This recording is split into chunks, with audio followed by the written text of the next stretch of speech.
Alhamdulillahi Rabbil alamin. Wassalatu wassalamu ala nabiyina Muhammad wa ala alihi wa ashabihi ajma'in. Rabbi shrah li sadri wa yassir li amri wahlul 'uqdatam min lisani yafqahu qawli. Ibn Qayyim rahimahullah Дарт жана Дава деген китебинде күнөөлөр бөлүмүндө бул бөлүмдө кебин улантып, күнөөнүн бул дүйнөдөгү дагы жазаларынан адам күнөө кылуу менен өзүн корголот, өзүн кордойт, ошонун жазасынан өзүнүн жүрөгүн сокур кылат жана жүрөктөгү нурду өчүрөт. Жана илим алуу, жүрөккө жакшылыктарды келип орноо жолдорун, каналдарды жолдорго бөгөт коюп тосот. Мына ошонун аянан адам хидаят ала албайт. Хидаят албайт деген уккан билгендери жүрөгүнө кирип, анан жүрөгү кайрадан нур чачып денесине бербейт. Амал кыла албайт. Күнөө кылгандын артынан адамдын дагы болгон нур, имандын нуру азая берет, караңгылык көбөйө берет. Ошентип акыр жана адамдын көзү көрбөй калгандай эле жүрөк дагы көрбөй калат. Адамдын көзү көрбөй калса бул дүйнө жарыкты эле көрбөй калат болду. Бирок угуу берет, түшүнө берет, жакшылыкка умтуло берет, жамандыктан тыйыла берет. Көздүн сокурдугу тоспойт ыймандын нурунан. Бирок жүрөктүн сокурдугу бул ыймандан тосот, акыйкаттан тосот, чындыктан тосот, жалган менен чындыкты айырмалабай калат. Мына ошол коркунучу. Жүрөктүн сокурдугу бул жашоо менен бүтүп калбайт. Бул дүйнөдө да сокур, кабырда да сокур, караңгылык, акыретте да караңгылык. Дагы бир аятта жана көзү сокур болуп тирилген адам не дейт Алла Таала? О Аллахым, о Роббим, мен тигил дүйнөдө көрчүм эле го. Эмнеге мен азыр көзүм көрбөй, караңгылыкта тирилип атам? Десе Алла Таала эмне дейт? Сага менин аяттарым келчү эле, эскертүүлөрүм келчү эле, бирок сен көрбөчү элең. Мына ошол дүйнөдө көрбөгөндөй, бүгүн дагы сен көзүң көрбөй тирилдиң дейт. Ошол чыныгы сокурлук, чыныгы караңгылык бул жүрөктүн караңгылыгы, жүрөктүн сокурлугу. Пайгамбар алейхиссалату вассалам күндөрдүн биринде келатып, эмне кылат? Кабырлардын жанынан көрүп, дуа кылган. Ана айткан: "Инна хадил кубур мумталиатун аля ахлиха дулматан" деген.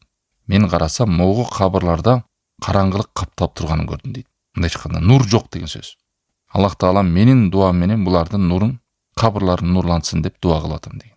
Аллах ыктасын. Ошон үчүн туугандар, бул күнөөнүн акыбети эч убакта жакшылыкка алып келбейт. Ошон үчүн пайгамбар алейхиссалату вассалам сахабалар менен отурса да, турса да, басса да тобо деген кылуу, истигфар кылууну жүздөн ашык кылган. Истигфар кичинекей күнөөлөрдү кечириле берет. Чоң күнөөлөргө адам өзүнө эсеп кысап кылып, дайым өзүн карап жүрүш керек. Маселенин баары ошол тобо кылбай коюуда. Мына ошол кабырда, махшар күндө, кыямат күндө, сурак күндө дагы адамдардын даражасы, акыбалы, жүздөрү, мындай айтканда паспорту бул нур. Кээ бир жанагы бузукулукта жүргөндөр не дейт? Ушулардын нурунан илинип калсак экен, нуруна бөлүнүп калсак экен деп момундарга суктанат. Ал эми хидаятта жүргөн сайын адам күнөөсү кечирилген сайын, тободо жүргөн сайын нур каптай берет, акылы курчуй берет, жамандык жакшылыкты жакшылап айырмалай берет. Ал эми мунун карама каршылыгы бузук иштер адамдын караңгылык каптап, күнөөсүнө караңгылык каптап, жүрөгү нурга эмес, караңгылыкка толо берет. Имам Шафи рахимахуллах Имам Маликке келип сабак алган билесиздер. 4 мазхабтын бири Имам Шафи Имам Маликтен илим алган.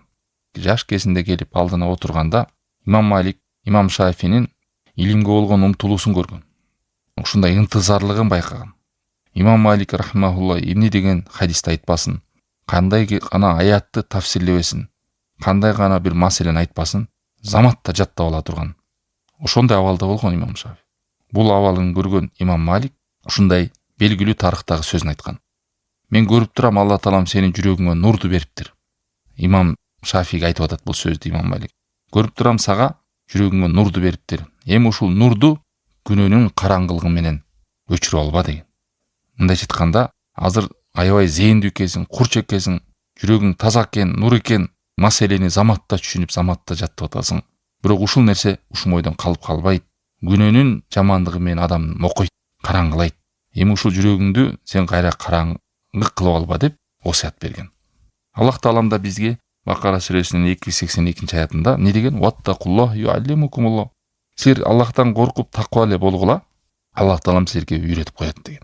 Аллах Таалам менен адам баласы канчалык күнөөлөрдөн, жаман нерселерден өзүн улак кылып, буйруктарды аткарып, тыйгандан тыйылып жүргөн сайын ага жакшылыктардын эшиги ачыла берет. Эң чоң жакшылык бул илим, эң чоң ырыскы бул. Куранда илимден да башка нерсени артык деп саналган эмес. Бир нерсени ашык берилсе, адамга зыян. Бирок илимди ашык берсең, илим арттыр деп дуа кылган. Эгерде илимден дагы бир ашык берсе, артык боло турган болсо, анда айтылат эле деген. Окур Робби зидни илма. Эй Мухаммад, айткын, илимме илим кош. Илим жакшылыктын башаты. Илим бул нур. Илим ушул бактылыктын жолу. Илим менен адам акыйкат менен жалганды айырмалайт. Адашуу менен хидаятты айырмалайт.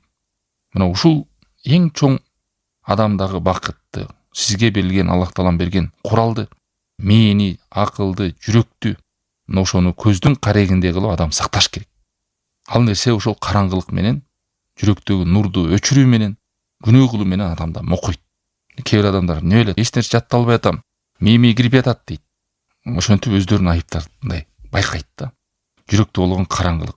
Эч нерсе түшүнбөй атам дейт кээ бир. Укса да укпайт, көрсө да көрө албайт. Чындыгында күнөөлөрдү таштоо, чыныгы жашоо деген.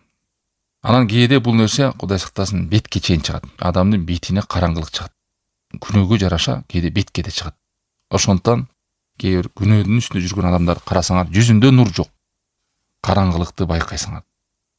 Бул күнөөлөрдүн дагы бир жаман жери адамдын өзүнүн нафсиси, адамдык касиети улуу, ардактуу, барктуу болуп жаралган. Чырайлуу жаралган Алла Таалам керек болсо өзү эскерген. Лакад халакнал инсана фи ахсани таквим. Биз чындыгында адам баласын эң чырайлуу жашынакай жараттык деп. Адамдын өзүнүн турпаты. Бирок ушул күнөөнүн акыбетинен адам өзүн шунчалык пас таштайт, өзүндөгү касиеттерди көмөт, өзүн шундай кирдетет.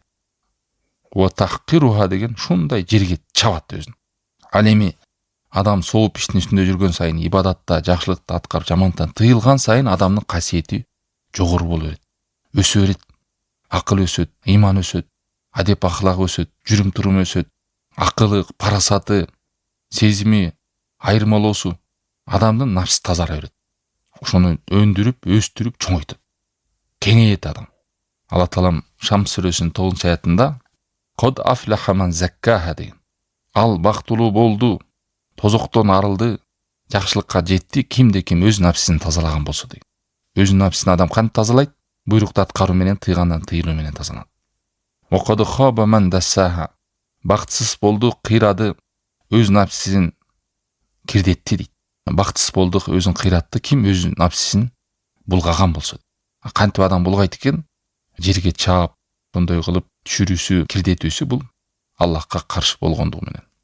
Аллах Тааламдын буйругун аткарбоосу менен. Мына өзүн Аллахтын алдында кадыр баркы кетет. Керек болсо өзүнүн алдында да адам өзүн өзү сыйлабай калат. Өзүн өзү жек көрүүгө барат. Өзүн өзү барктабай калат. Таштап салат Кудай сактасын. Ал эми моюн сунуп ибадатта жүргөн адам өзүнүн нафсин ардактайт, барктайт, бийик болот, көтөрүлөт. Адамда бир шамдагайлык, кубаныч, ушу жашоого болгон үмүт, акыретке болгон умтулуу, күнү бактылуу болот. Себеби нафсис таза да. Нафсисин кирдетпеди. Мына ошентип иманда жүргөндөрдү Алла Таалам кадырын бийик кылып, урматтап, сыйлап, даражаларын көтөрүп коет. Керек болсо адамдардын арасында да айбат берип коет. Ызаттуу кылып коет. Себеби алардын нафсилери таза. Аллах Таалам Куранда Жасия сүрөсүнүн 21-аятында Ам хасибаллазина иштараху сайат ан наджалахум каллазина аману ва амилус солихати саваа махьяхум ва маматухум дейт. Күнөө иштерди жасап жүргөн адамдарды биз ыйман келтирип жакшы амалдар жасагандарды кылып коебузбу дейт. Алардын жашоосу өлүмдөрү эмне тең болмок беле дейт. Эч жок кандай болбойт. Жазада дагы, тагдырында дагы, даражасында дагы, бул дүйнөдө дагы, акыретте дагы эч жокта тең болбойт дейт. Бул белгилүү.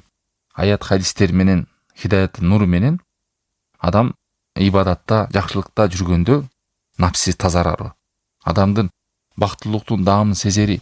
Азыр эмне адамдар айтып калды го, мына адреналин, анан мындай корсаң көңүл ачылат экен, анан кортизол бөлүнөт экен, анан бактылуулуктун даамын сезет экен, анан минткенде тигинтет экен деп адамдар издеп атат. Чоң деген курстар болуп атат.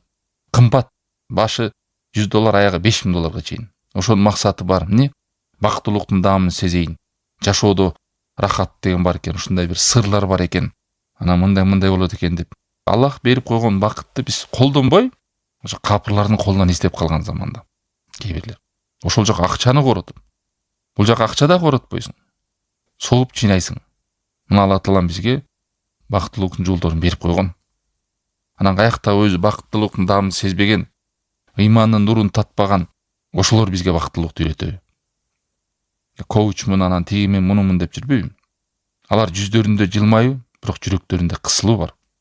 Жүздөрүндө 1000 макияждап кала алса деле, жүздөрү кара. Нур жок. Карасаң, адамдарды күлдүрүп, көңүлүн аштырып деп жүргөн адамдар кийин азын өлүп калып атпайбы? Алындай канча тарыхта болгон. Мен силерге бактылуулуктун жолун көргөзөм. Жаныңарга жай таап берем, көңүлүңөрдү ачам деп жүргөн адамдар карасаң кайы капада. Bir күнү карасаң ыйлап сот тармакка чыгып аткан болот. Арманын айтып. Тарыхта эмес, айлап эле көрүп атабыз. Алла сактасын. Ошон үчүн Алла Таала не дейт? Код афлаха ман закка. Ай, бактылуу болот, ийгиликке жетет, азаптан, баледен, кайгападан кутулат деп. Ким закка нафсисин тазаласа дейт. Значит, адамдын нафсиси тазалоого муктаж. Адам нафсиси кайдимки кийим кир дегендей кирдейт. Анан ошодон кысылат. Ал бир жуунуп койсоң кетип калбайт ал нафси. Тоого барып экс алып келсең кетип калбайт. Чет элге барып туризм кылып келсең эле эс алып кетип калбайт. Мына ошону адамдар тазалоонун жолун ар кандай жакка уруп жүрөт. Алла Таалам биякта баяндап койгон. Сенин рахатың, сенин бактың бул жакта кулум деп. Мына ошон үчүн байкасаңар, садака адамдын нафсисин тазалайт. Билесиздер, э? Бирөөгө бир аз садака берсең, көңүлүң көтөрүлүп, жаның жай алып, мындай кызыкты адам даам сезет. Айрыкча жашыруун кылганда, айтпай кылганда, адам кайдимкидей бирөөгө жакшылык кылып, ошонун кубанычын көргөндө, ошого бергенде адамдын нафсиси бара-бара акырын тазалана берет. Сараңдыктан чыга берет. Кысылган көкүрүк кеңейе берет. Керек болсо ушул кайрымдуулуктун даамын бул дүйнөдө эле капырларга деле берип койгон. Бир бакыты бар экенин капырлар да сезет. Түбөлүк болбосо да убактылуу. Ошон үчүн бүгүнкү күндө жана мен деген миллиардерлер, таанымал адамдар рыя кылып болсо дагы кайрымдуулук кылышат. Себеби ошол адамдардын айткан рахматын көргөндө жүздөрүндөгү кубанычын көрүп рахат алышат. Убактылуу рахат болсо да. Бул бир эле сооп ишти элестеткиле. Адам намазда, илимде, истигфарда, тободо канча деген күндүктө адамда жакшылык иштерди кылган сайын нафси жыргабайбы? Балкып тим эле сүйүнүп кубанбайбы? Себеби ушул нерседе бакты. Мына Алла Таалам ушинтип өзүңөрдүн нафсиңерди тазалагыла. Бакыттын наамын сезесиңер деген. Дагы бир аятта не дейт? Ан-Najm сүрөсү 32-нчи аят. Фала тузакку анфусакум деген. Мындай чыкканда, силер өзүңөрдү эле калп эле сөз менен нафсиңерди тазалай бербегиле дейт. Мындай чыкканда, мен жакшы адаммын, мен кыйын адаммын, мен деген ушундай кылып салам, мен жүргөндө силер кайда элеңер деген эле ушинтип баягы өзүнүн нафсиси кир ал. Бирок адамдардын алдында өзүн таза, анан ардактуу, көп жолду баскан, тажрыйбалуу, көптү көргөн, бийик туткузу келип, көргөзгүсү келет. Мына ошондой кылбагыла деген Алла Таалам. Фала тузакку анфусакум. Өзүңөрдү бир характер берип, анан рекомендация берип, өзүңөрдү бир көргөзүп, баяндап өзүңөр жөнүндө. Антей кылбай эле койгула. Код афлаха ман закка. Өзүң нафсиңди эле тазала сен. Алла Таалам көргөзүп коет сен таза экениңди. Сен айтпасаң деле жүзүңө чыгарып коет тазалыгыңды деп. Кээ бир адамдар нафсиси кир, бирок өзүн таза экен деп көргөзөм деп убара. Өмүр өткөнчө убара, өзүн актаганга, өзүн көргөзгөнгө, ал өзүн да алдап атат, элди да алдап атат. Ошондой эле дагы бул күнөөнүн артында жүрүүнүн жазаларынан адам дайыма шайтандын туткунунда жүрө берет. Бул да белгилүү. Дайыма түрмөдө жүрөт. Түрмө деген бош болуп эле жүрүп адам түрмөдө болуп калат. Шайтандын арканында, торунда жүрөт. Ал бош адам, бирок ал эркин адам эмес. Эмнеге? Себеби ал өзүнүн нафсисине, шахватына, шайтанына, жинине байланып калган. Ал туткунда жүргөн адамдай эле, эркиндик жок ал. Оңго басат, туткунда адам ушундай да, камалып коет, пленник деп коебу. Мына ошондой эле сүрөттөп атат. Анан ал багыш кантип эркиндикке чыгып Аллах Тааламга бет алып, акыретке бет алып чыксын. Себеби ал түрмөдө кадам шилте албайт, ал баса албайт, оңго солго өз билгендей кыла албайт. Себеби ал шайтандын кулу, ал нафсинин кулу. Ал өзүнүн шахватында, өзүнүн нафсисине кул болуп торго түшүп калган адам. Эмне деген асарларда Муаз ибн Жабалдан келет, шайтан адамдын карышкыры деген. Ибн Кайым рахимахулла ушундай сүрөттөгөн. жанагы шайтанга, напсисине, жинине, өзүнүн кумарына кул болуп калган адамдын кебетеси кайсы бир койчуманы болбосо, жамаатынан алыстап кеткен болсо, ал каршыларга жем болот. Бул белгилүү. Мына ошондой эле адам дагы Аллах Тааламдан алыстаганда, ал напсисине, жинге, шайтанга заматта кул болот. Себеби Аллах Таалам адамды сактайт туугандар. Ушуну эстейли. Эч убакта биз өзүбүздү өзү сактай албайбыз. Субханалла, кээде өткөндө жана тафсирде окуп атып айттымбы, сиздерге унутуп калдым. Мына эртең менен турдуңуз, намазыңызды аткардыңыз, мечитке барып келгениңизче периште сактайт экен. Ошо жумушуңузга барып келсе дагы периште сактайт. Периште сактабаса адам бат эле кырсыкка учурап калат экен. Алла Таалам ушинтип керек болсо адамдын ушундай алсыз өзүн денесин сактап бир жерге барып келиши дагы оор. Качан периштелерди сактабагыла деп Алла Таалам буйрук берет? Рызкысы түгөнүп, ажалы келгенде таштайт алар. Анан коюлуп кеттир, анан аңга түшүп кеттир, анан тогуруп кеттир, анан суга чөмүп кеттир деп түрлүү түркүн өлүм менен адамдар өлө берет. Ал ажал жетип күнү бүттү деген сөз. Мына ошондой эле кой, жанагы жайыттагы кой канчалык койчуманга жакын болгон сайын эмне болот? Анын жанында, койчуман жанында мынтыгы бар, жанында тайгандары бар. Карышкыр жолобойт ал жерге. Канчалык кой өзүнүн үйүрүнөн деп койду не деп койчу эле, койлордун тобунан алыстаган сайын, койчуман алыстаган сайын ал эмнеге жакын болот? Карышкырга жакын болот. Бат эле желип кетет. Мына адам да ошондой. Канчалык Аллах Тааламдан алыстаган сайын ошончолук шайтанга жакын болот. Канчалык сооп иштен, жакшылык иштен алыстаган сайын ошончолук шахватына, жин шайтандарга жакын болот. Аларга карышкырга желгени дегени жин шайтанга желгени болду. Кул болуп жашайсың. Мына ошондуктан бул жаза катары туугандар, наказание катары. Кайсы бир адам кемчиликсиз ааламдардын Роббисине кул болуу бул шарапат. Бул аябай чоң ардактуу. Аллахка кул болуу. Пайгамбар алейхиссаламды Куранда 3-4 жери кул деп мактаган, Кудайдын кулу бул. Алла Тааламдын кулу болуш бул мындайча айтканда ардактуу, бактуу, чоң, улуу нерсе. Ар бир адамдын мечтасы. Бирок тилекке каршы канча адам Алланын кулу боло албай калат. Напсисинин кулу болот, шайтандын кулу болот, дүйнөнүн кулу болот. Кудай сактасын. Өзүнүн кумарын арганда кумар нерсенин кулу болот. Зависимый болуп калса болду да, кул да. Өзүңөр байкасаңар, оюнга кул болуп калгандар бар. Ошо кулчул, наркотикке кул болуп калгандар бар, аракка кул болуп калгандар бар. Бузук иштерге кул болуп калгандар бар. Кыйналып бир казино оюндарга көкме дейле, акыл эси ордунда бирок чоң эле киши болуп деле кул болуп калган. Ошо кулчулуктан чыга албай атам, мени чыгаргылачы деп жалдырап жүргөндөр канча. Аны баарыңыздар билесиздер. Эгерде жеңил болгондо чыгып кетмегиле да.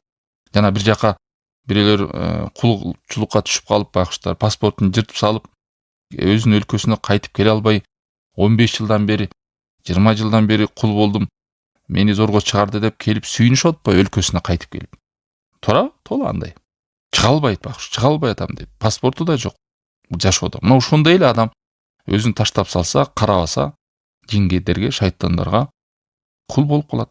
Өзүнүн мээси өзүн башкара албайт. Аллахтан алыстагандан кийин алыстоонун дагы аралыктары бар. Бирөөлөр бир аз алыстайт, бирөөлөр орто алыстайт, бирөөлөрү аябай алыстайт. Бир аз алыстаганда адамга эмне келет? Гафля келет. Гафля деген эмне? Кайдыгерлик. Кайдыгерлик деген укса да укпай, көрсө да көрбөгөн, өзүн колго ала албаган, жакшылыкты көрүп умтула албаган, жамандыкты көрүп таштала албаган адам. Бирок дагы күнөөгө чөмүлө берсе, кайдыгерликтен да жаман нерсе. Ал нерсе эмнеге алып барат? Адамды бидатка алып барат. Кээде адам бир жаман ишти кылат да ошону актоону көздөйт. Ошодон бир башын жерге салып, шылкыйтып, уялып, ай мен ушуну кылып алдым деп кечирим сураганын ордунда, заман өзгөрүп кетти, абал өзгөрүп кетти, элдин баары бузулуп кетти, карап көрсөм туугандарыман эң эле тың мен экем дегенге чейин өзүн актаганга аракет кылат. Тиги мындай кылып жүрбөйбү, ага караганда мен түзүкмүн деп алат. Кээбилери Алла сактасын бир жаман ишти бул динден деп алат. Бул эмне? Бул ушул бидат деген нерсе, ушул пайгамбар кылбаган алейхиссалату вассалам. Аллах Таалам буйруган, ошону динде бар деп кур доомат кыласың. Анан ошону актайсың. Ошол менен Кудайга жакындайдым деп ойлойт. Бул эмне? Бул күнөөдөн да жаман. Күнөөнү мойнуна алган адам эртеп кеч кайтат иншалла. Ошондой абалда болот. Уялып атса, тартынып атса, башын жерге шылкыйтып өзүн күнөөлөп айыптап аткан адам ал оңолот. Жок, бул туура, бул деле жакшы, бул деле боло берет. Главный ичиң таза болсо болду деп кылып аткан күнөөсүн актап аткан адам оңолуш өтө кыйын. Эмнеге? Себеби ал нерсени туура деп көрүп атат. Мындан дагы чоң алыстык бар. Бул эки жүздүүлүк жана капырчылыкка, ширкке түшүп калуу. Ушуларга жараша адамдын алыстыгы, аралыгы узарып кете берет туугандар. Мындай чыкканда аны жанагы карышкыра койду 3-4 карышкы жулуп туруп, алыста алып барып тытып жегендей эле адам алыстап кетет жин шайтандар. Анын кайтып келиши дагы оор болот. Мына ошентип адам өзүн кордойт. Ошондуктан берде автор не деп, чындыгында күнөөкөр адам, күнөө жүргөн адам түрмөдө дейт.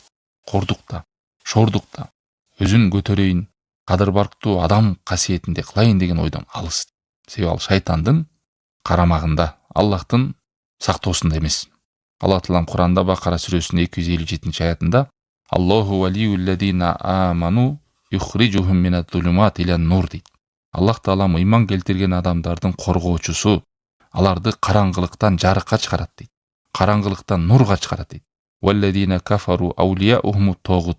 Ал эми Аллахка капыр кылган, капыр болгондордун достору, жакындары тогуттар деген. Тогут деген ким? Жин шайтандарда, көз ачыктарда, ар бир ширкке алып баруучу кадамдарда. Булардын неден, нурдан, наоборот, ыймандан кайра караңгылыкка жетелейт, караңгылыкка чыгарат. Алла сактасын. Муну бизде кыргыздар деле айтып жүрөт окшойт. Но ушул асарлар бар. Чындыгында карышкырлар жалгыз койду алат деген. Шейх Солих Фаузан хафизахулла, но ошон үчүн Алла Таалам жамаат намазын буйруду дейт. Себеби ал жерде ырайымдуулук, биригүү, чогулуу. Адам жамаат менен намаз окуп жүргөн сайын шайтандан алыстай берет. Качан өз жалгыз намаз окуп жүргөн сайын шайтанга туткун боло берет дейт адам. Бир хадисте айтат, бир айылда 3 адам болуп туруп дейт. Же ал 3 адам чөлдө болсун, же бир айылда болсун, жамаат менен намаз окулбаса, шайтан аны ар бирөөнүн мойнуна минет дейт. Ошондуктан сен жамаат менен болгон деген. Себеби карышкыр жалгыз койду жейт дейт. Ушул бул хадис туугандар. Абу Дауд, Насай, Ахмад, Хакимде келген. Абу Дардага айткан оксуяты пайгамбар алейхиссалату вассалам. Сен эч убакта шайтандан саламатта калбайсың, качанга чейин сен намазыңды жамаат менен мечитте окумайчы дейт. Мына адам ар бир адам, эркектер сезет, жалгыз окуганда кандай, жамаат менен окуганда кандай намаз. Бул жана жогоруда айтканыбыз, шайтан мындан кийин адамга аракет кылат, күнөөгө чөмүлгөндөн кийин дагы бир бидатты ойлоп чыгарыш керек. Ошон менен адам өлүп кетиш керек. Себеби бидатта жүргөн адам тобо кылбайт. Тарыхта ушундай белгилүү. Себеби бидатты туура деп ойлойт адам. Аз эле адам болбосо көбү тобо кылбайт. Себеби ал өзүн акыйкатта деп ойлойт. Пайгамбарга, Аллах Таалага каршы чыгып аткан менен иши жок, билбейт аны. Ал эми күнөөкөр адамда жакшылык бар. Эгерде ал уялып, тартынып десе, ал акыр кайтат. Мына ошондой. Бул бөлүмдү мен билдик, кыскасы, күнөөнүн дагы даражалары бар. Күнөөнүн абалына жараша алыстык дагы бар. Адам ошентип алыстай берет. Күнөөнүн дагы адамга таасир бергени, дагы бир терс таасиринен адамдын акылын да кыскарта берет дейт. Акылын дагы азайта берет. Акылын кем кыла берет. Эки эле адамды салыштырып көргүлө дейт. Бири Аллахка моюнсунган адам, экинчиси моюнсунбаган адам. Ушул эки адамдын акылын көрсөңөр, Аллахка моюнсунган адамдын акылы толук, тунук, курч, саламатта болот дейт. Ал эми экинчисин карасаң, акылы мокок, түшүнбөгөн, ушундай бир айырманы сезесиң дейт. Мына ошон үчүн Куранда окуганда Аллах Таалам чакырыктардын көбүн окусаңар, аягында эмне дейт? Эй акыл ээлери дейт. Мисалы, ваттакуни я улил албаб. Менен корккула, эй акыл ээлери дейт. Бакара сүрөсү 197-аят. Фаттакуллаха я улил албаб лааллакум туфлихун. Майда сүрөсү 100-аят. Аллахтан корккула, эй акыл ээлери, ошондо силер кутуласыңар дейт. Мындай акылыңарды ойготкула. Акылы барлар гана түшүнөт муну деп атат. Мына ома ядзаккару илля улил албаб. Бул нерседен, бул эскертүүдөн, Курандагы аяттардан, пайгамбар алейхиссалату вассаламдын эскертүүлөрүнө кимдер гана эскерилет? Акыл ээлери дейт. Ошон үчүн туугандар, алымдар акылдын тунуктугу, акылды сактоо, акыл деген чоң неамат деген китептерди көп жазышкан. Себеби бул акыл чоң неамат. Акылды адам өзү тупой кылат, акылды да адам өзү курч кылат. Мына ошол күнөөнүн акыбетинен акылды кем кылып, моккотто турган нерсе күнөө нерсе деп атат. Качан адам акылы толук болот экен, качан Алла Тааламга моюнсунуп жүргөн сайын акылы курчуй берет. Ал эми күнөө болсо акылды мокко берет деген сөздү айтып атат. Мына ушул акылдын неаматын айткандан кийин акылы мокоп калган адамдар акыры барып карасаң эмне дейт? Биз бул дүйнөдөн жыргашыш керек, биз рахат алыш керек, биз ушинтип эле эмне кыйналып жүрө беребизби? Дин менен жашасаң жашоо жок деп ушундай сөздөрдү айтышат дейт. Алла Тааламдын жолунан алыстаган, ыймандан алыстаган адамдар карасаң, адамдын акылына сыйбаган сөздөрдү айтышат. Бул авторду айтканда таң каласың. Ушундай ажайып сөздөрдү алып келген. Бул адамдын акылы бар өзү деп ойлойсуң да. Ушундай адамдардын кептерин келтиргенде дейт. Себеби алардын ушу күнөөнүн үстүндө жүрө берип, акылы мокой берип, мына түшүнүктөрү чектелип калган.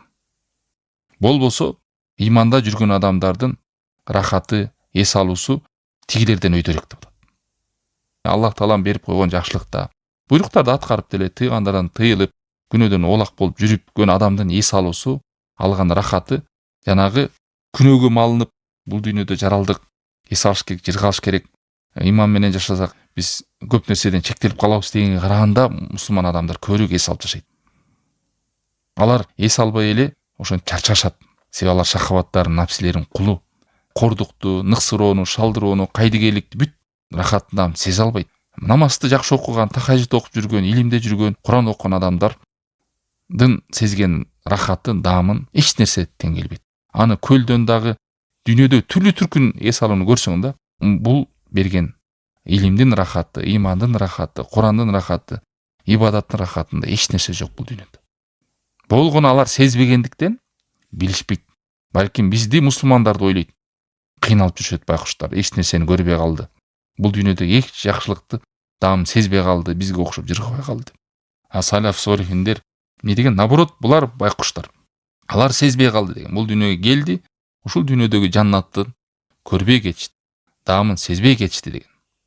Эми булардын ушу акыл кемегинен өзүнө окшошторду издейт. Чымчыктар да өздөрүн менен жүргөндөй эле, бузук адамдар да өздөрү менен жүрөт, өздөрүнө окшогондорго түнөк табат, ошолорго жакындайт, ошолор менен баарлашат. Себеби сөздөрү бир, темасы бир, жүрөктөрү бир, мээлери да, акылдары бир. Мына ушундай нерселерди билгенден туугандар, кантип биз ушундай өзүбүздү жаман нерселерге, жалкоолукка, кайдыгейликке таштап коебуз. Мен таң калган, Ибн Кайым бул китепте ар бир бөлүккө аябай кенен токтолгон. Мындай бир деталына ушунчалык катуу караган, себеби дегенде бул аалым көргөн адамдардын кайсыл жактан куруп кетерин, кайсыл жактан кыйрап бакытсыздыкка учурайт экенин, кандай дарттар менен адам чалдыгып ошол нерсеге түшкөндөн кийин айыкпай чыгып кетерин. Ошон үчүн күнөөнүн түрлүү бөлүктөргө бөлүп туруп, анан адамга тийгизген терс таасирин баарын санап чыккан экен. Ар бир бөлүккө бөлүп. Анан аягында жыйынтыгын алып карасаң, чын эле адамды бакытсыз кылган нерсе ушул экен да. Ушунун артынан келип дартка түшкөндө адам көп жакшылыктан кур калат турбайбы? Бактылуулуктан кур калат экен. Бул дүйнөдө акыреттеги жакшылыктын баарынан кур калат турбайбы? Мунун апаты, балеси күнөө турбайбы? Анан бунун даражалары бар экен да, ушунун баардыгын бөлгөн ширкти, капырчылыкты, бидатты, жөнөкөй күнөө. Анан булдан арылуу жолдорун да, практикалык жолдорун көргөзүп берген. Аллах Таалам баарыбызга ийгилик берсин, тавфик берсин. Пайгамбарыбыз Аллах Таалам эмнени жакшылык деп суранган болсо, биз да ошону суранабыз. Пайгамбар алейхиссалату вассалам эмнеден сактанган болсо, биз да ошону сактанабыз. Аллах Таалам бизди өзүнүн кулдарынын жакшылыгына себепкер кылсын, хидаятына себеп кылсын, жакшылыктардын эшигин ачуучуларга, жамандыктардын эшигин жабуучулардан кылсын. Вассалаллаху таала аля хайр халкихи ва аля алихи ва сахби ажмаин.